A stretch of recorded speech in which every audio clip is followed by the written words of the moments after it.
Olá, meus queridos alunos do sétimo ano do Colégio Edificar. Aqui é o professor Madison Martins, da disciplina de Geografia, e hoje nós vamos estar dando continuidade ao nosso conteúdo programático, ainda falando do capítulo 4, no caso seria a continuação, que tem por título esse capítulo, né, Brasil, Indicadores Sociais.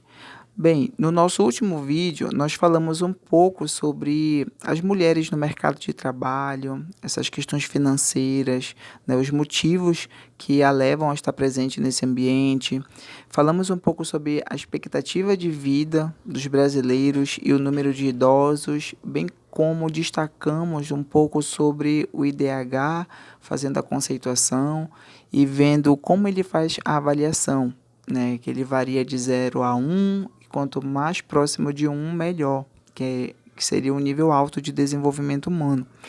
E no caso, nós finalizamos falando um pouco sobre as pirâmides etárias, que era uma forma de ver uma estrutura populacional, no sentido de base, corpo e ápice, né? Ou cume, como dizem. E aí a gente vê onde estão as crianças, onde estão os adultos, onde estão os idosos. A partir disso, nós vamos falar um pouco agora sobre, mais nitidamente, sobre alguns índices, que seria, por exemplo, da questão da educação. Por exemplo, o analfabetismo é o pior índice no IDH brasileiro e o indicador do atraso educacional de um país. No Brasil, esse índice corresponde a 8,7% do total da população, segundo o IBGE, em 2013. Em números absolutos, o total de quase 15 milhões de analfabetos, 10 milhões são negros.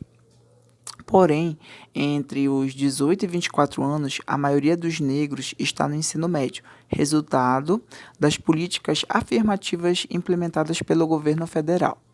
A partir do avanço, o índice brasileiro está acima do de muitos países. Por exemplo, a taxa de analfabetismo de Zimbábue, país africano, era de 8,4%, porém, esse país possui um PIB per capita de igual, né, a 5% do brasileiro. A média mundial de analfabetismo é de 16,32% da população. A menor foi registrada em Cuba, 0,17%, e a maior no Chad, 66,39%. A questão, né, dessa análise da educação ela é um ponto importante porque a gente sabe que quanto mais uma população, uma nação, ela é bem instruída, melhor ela vai saber ir atrás dos seus direitos. E bem como a gente sabe que quanto maior o nível de instrução de um cidadão, a gente sabe que maiores são as possibilidades dele se enquadrar de forma mais efetiva no mercado de trabalho. Isso daí é um ponto que a gente pode estar destacando. Então, distribuição da população e acesso à água e ao esgoto, que é uma problemática aí de muitos centros urbanos. A população brasileira se apresenta distribuída irregularmente pelo território brasileiro. A maior parte dessa população, aproximadamente 75%, está concentrada numa faixa de 150 quilômetros de distância do litoral.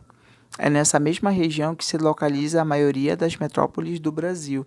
E quando a gente fala dessa distribuição irregular é porque a maior parte da população está pelo litoral, mas a gente sabe que isso está relacionado com o processo histórico de povoamento do nosso território, né? Os povos que aqui foram chegando de outros países, de outros continentes, no período colonial, a gente sabe, portugueses, franceses, holandeses, e eles foram ocupando principalmente a faixa litorânea e a partir disso a ocupação para o interior do território.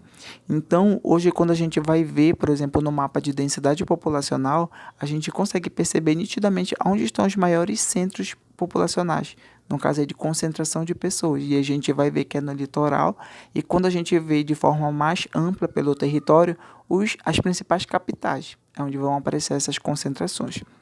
Aqui eu coloquei só uma imagem para destacar a população do território brasileiro, porque ela é muito diversa, principalmente quando a gente vai ver a região sudeste, a região sul, onde tem uma concentração grande de italianos, em alguns casos franceses, holandeses, tem uma mistura muito grande. E a gente sabe que quando teve o período da escravidão no Brasil, também chegaram muitos negros africanos no nosso território. E que se misturou com os portugueses, que se misturou com os indígenas, e aí a gente tem uma configuração muito rica, no caso em etnias. De cada 100 brasileiros, 85 moram em cidades. Os dados do censo revelam que, do total da população, 6% moram em favelas e similares. Isso significa que cerca de 12 milhões de habitantes moram em áreas de ocupação irregular e com carência de serviços públicos ou urbanizados, chamados pelo IBGE de aglomerações subnormais. No caso aí, a gente tem que ver que nessa imagem, por exemplo, a gente tem uma área de ocupação espontânea, tá?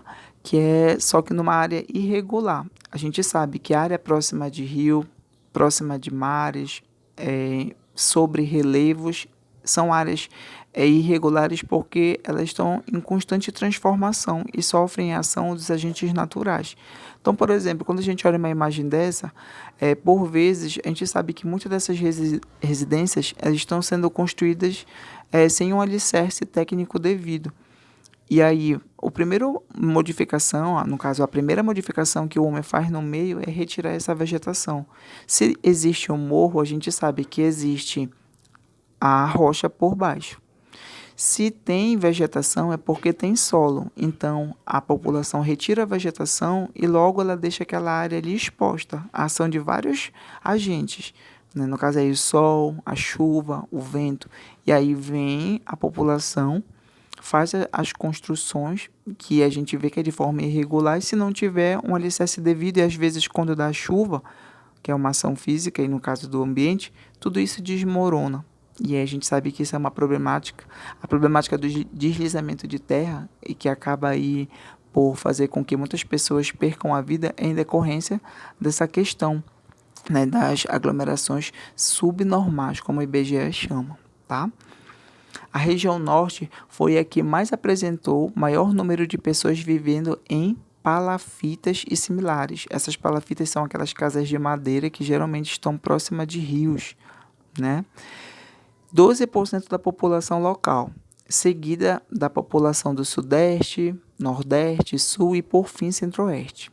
Mas, em termos de números absolutos, o Sudeste é a região que reúne o maior contingente de pessoas vivendo nessas áreas, aproximadamente 5,9 milhões de moradores, mais da metade do total do país.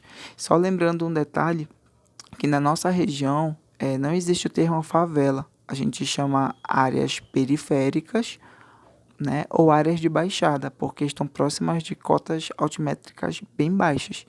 Agora, essa denominação, por exemplo, favelas, a gente vê constantemente, no caso, principalmente, região Sudeste e Sul, e aí a gente vê que às vezes aparece uma terminologia na região Centro-Oeste e por vezes no Nordeste.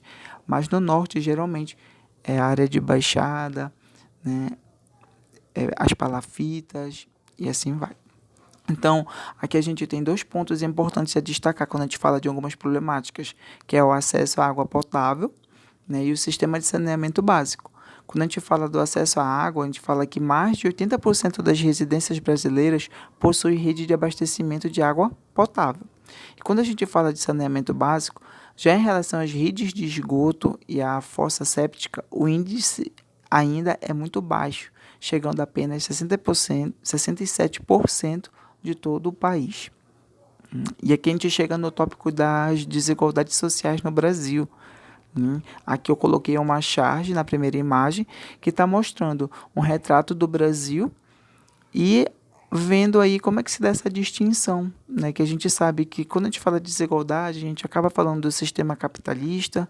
O sistema capitalista divide a sociedade em classes essenciais, né? O empregador capitalista, em detrimento lá dos trabalhadores, né? Que no caso trabalhadores livres, que vendem sua força de trabalho, e a gente sabe que nessa sociedade existe aquele que tem e quem não tem. E isso vai estar perceptível na segregação socioespacial, que é o que a gente está vendo na charge. De um lado, condomínios de alto padrão e do outro lado, né, moradias inadequadas, em precárias condições. Isso é uma realidade do nosso Brasil na atualidade. E aqui embaixo uma imagem que retrata, né? Enquanto muitas pessoas, por exemplo, consomem de forma abundante, descartam um lixo de forma em excesso no caso, a gente vê que tem muitas famílias que vivem e dependem desse lixo, né? Catando, organizando materiais para reciclagem, e essa é uma realidade do nosso território também. Pessoas que vivem em condições precárias, né, de vida. O Brasil é uma das 10 maiores economias do mundo. Encontra-se no privilegiado grupo de países com PIB, que é o Produto Interno Bruto, maior do que 2 trilhões de dólares, né, em 2015. É o maior parque industrial do hemisfério sul, não tem conflitos étnicos ou religiosos, é uma democracia aberta e é líder na América do Sul, sendo classificado como uma economia emergente. No entanto, este mesmo Brasil, que figura entre os mais importantes e ricos países também, está na lista dos que pior distribuem. Quando eu falo de pior distribuem as riquezas. Os mais ricos apresentam 1% da população brasileira, controlam uma renda equivalente a dos 50% mais pobres, segundo o Instituto de Pesquisas Econômicas Aplicadas, IPEA, que é aquela ideia que existe muita população pobre, um contingente muito grande de pessoas, né, que vive ali entre a linha da pobreza e a linha da miséria, enquanto uma pequena parte da população é aquela que é privilegiada e que tem muito dinheiro, muito poder aquisitivo. E para a gente finalizar esse primeiro momento, né, a gente fala do coeficiente de Gini, que é um dado também que serve para levantar informações sobre a população. Lembrando que lá no IBGE a variância é de 0 a 1. Tá? No coeficiente de Gini também de 0 a 1, só que ao contrário. Como é que isso ocorre? Esse coeficiente ele foi criado pelo matemático italiano Conrado Gini. É um índice que mede o nível de concentração de renda em determinado grupo. É usado para evidenciar a diferença entre os rendimentos dos mais pobres e dos mais ricos. Ele varia de 0, igualdade perfeita, ou seja, todos têm a mesma renda, a 1, o grau máximo de desigualdade, isto é, uma só pessoa detém toda a riqueza. Então, quando a gente falar de coeficiente de Gini, a gente tem que lembrar que assim como o IBGE ele varia de 0 a 1, só que no caso, no coeficiente de Gini, quanto mais próximo de 0 os dados forem, vai ser melhor, porque a gente vai ser um sinônimo de igualdade. Tá bom? E quanto mais próximo do 1 for, maior vai ser a desigualdade. Então, é isso que a gente tinha que destacar para hoje, e na próxima aula a gente vai continuar aí com algumas informações. Lembrando que agora vocês podem estar fazendo a atividade da página 49, 50, 51, 52 e 53, tá bom? Qualquer dúvida eu estou disponível. Um abraço.